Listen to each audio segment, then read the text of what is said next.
अध्यात्म की दुनिया में खुद को महानुभाव बताने वाले लोगों से जब आप सवाल करेंगे कि अब इस संसार में धर्म की स्थापना के लिए किसका अवतार होने वाला है, तो आपको जवाब मिलेगा कल्कि।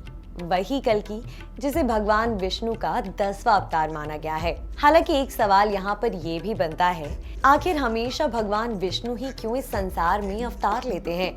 क्यों नहीं देवों के देव महादेव और ब्रह्मा जी इस पृथ्वी लोक पर मानव तन के रूप में अवतरित होते हैं? क्यों हमारे पुराणों में भगवान विष्णु के अवतार की ही बातें लिखी गई हैं?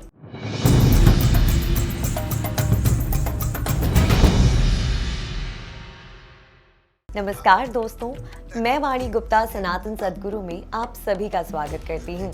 दोस्तों, पुराणों की माने तो भगवान विष्णु का राम अवतार महर्षि भृगु के श्राप की वजह से हुआ था।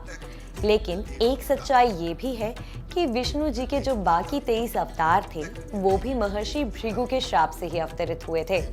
आपको जानकर हैरानी होगी कि भगवान विष्णु को सबसे भयानक श्राप ऋषि भृगु ने दिया था और इसी श्राप की वजह से विष्णु जी ही इस पृथ्वी पर अवतार लेते रहते हैं। दरअसल मत्स्य पुराण में शुक्राचार्य का वर्णन मिलता है। शुक्राचार्य एक महान ऋषि होने के साथ साथ असुरों के कुल के गुरु भी थे। इनके पिता महर्षि भृगु और माँ काव्या माता थी। युवावस्था में शुक्राचार्य और बृहस्पति एक ही आश्रम में एक ही गुरु से शिक्षा ग्रहण करते थे, जिनका नाम था अंगिरस। अंगिरस बृहस्पति के पिता थे। शास्त्रों की माने तो शुक्राचार्य बृहस्पति से अधिक ज्ञानी थे। उन्होंने ऋषि अंगिरस से वेदों की शिक्षा तो ली, लेकिन कुछ समय बाद शुक्राचार्य को ये लगने लगा कि मैं ऋषि अंगिरस के पुत्र बृहस्पति से अधिक ज्ञानी हूँ, इसलिए वह मुझसे पक्षपात करते रहते हैं। मन में आए इस विचार के बाद शुक्राचार्य ने ऋषि गौतम से शिक्षा लेनी शुरू कर दी। हालांकि दोस्तों, हमारे पुराणों में इस बात का भी जिक्र मिलता है कि इंद्र से पक्षपात की वजह से बृहस्पति देवताओं के गुरु बन गए, तो वहीं शुक्राचार्य ने असुरों का पक्ष लेना शुरू कर दिया। शुक्राचार्य अपने साथ हुए पक्षपात का बदला इंद्र और देवताओं से लेना चाहते थे, लेकिन देवतागण असुरों से ज्यादा ताकतवर थे। असुरों की ताकत को देख शुक्राचार्य को ये समझ में आ गया कि देवताओं को किसी साधारण योजनाओं से नहीं हराया जा सकता। इसीलिए अंत में उन्होंने भगवान शिव के पास जाने का निर्णय किया। शुक्राचार्य महादेव से मृत्यु संजीवनी विद्या प्राप्त करना चाहते थे, ताकि असुर अजय अमर बन जाएं, और यदि कोई असुर युद्ध में मारा भी जाए तो वे उसे जीवित कर सकें। हालांकि शिव को प्रसन्न करने के लिए एक कठिन तप की जरूरत थी, लेकिन उससे पहले उनके सामने सबसे बड़ी चुनौती दानवों की देवताओं से रक्षा करने की थी। इसके लिए उन्होंने सभी असुरों को अपने पिता भृगु के आश्रम में छिपा दिया। हालांकि इस बात की भनक देवराज इंद्र को मिल गई, जिसके बाद वो दानवों को मारने के उद्देश्य से भृगु ऋषि के आश्रम पर हमला करने के लिए चले गए। दोस्तों, एक ओर जहां शुक्राचार्य शिव को प्रसन्न करने के लिए तपस्या में लीन थे, तो वहीं दूसरी ओर इंद्र देवताओं के साथ मिलकर असुरों पर हमला कर रहे थे। हमले के दौरान उस आश्रम में ऋषि भृगु मौजूद तो नहीं थे, लेकिन उनकी पत्नी काव्या माता मौजूद थी। देवताओं से खुद को बचाने के लिए सभी असुर काव्या माता के शरण में चले गए। इसके बाद काव्या माता ने इंद्र को स्थिर करने के लिए अपनी दिव्य शक्ति का प्रयोग किया, जिससे इंद्र के शरीर का स्त्रीकरण हो गया, यानी इंद्र एक नारी की तरह दिखने लगे।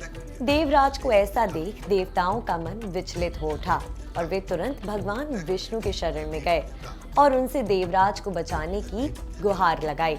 इस आग्रह को सुन विष्णु जी ने देवताओं को बचाने का फैसला किया।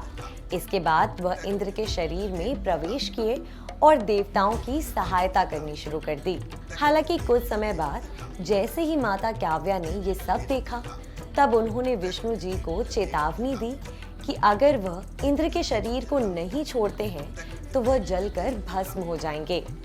गुस्से से भरी माता काव्या ने विष्णु जी से कहा कि हे नारायण, यदि आप इंद्र के शरीर से बाहर नहीं निकलेंगे तो मैं आपको समाप्त कर दूंगी।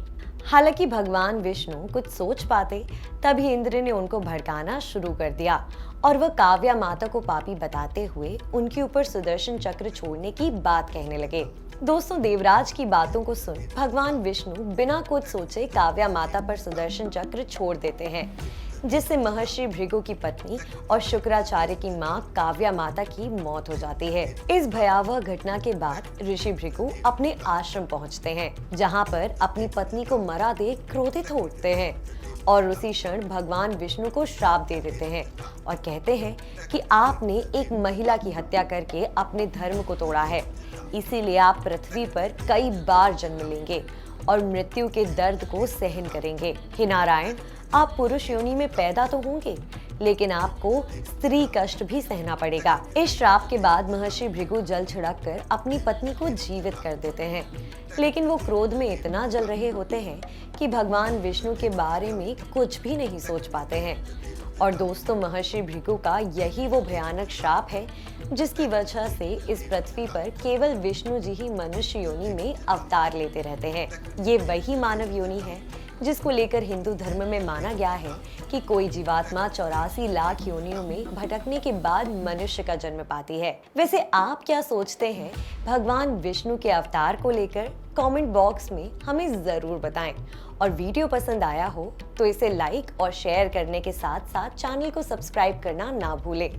धन्यवाद।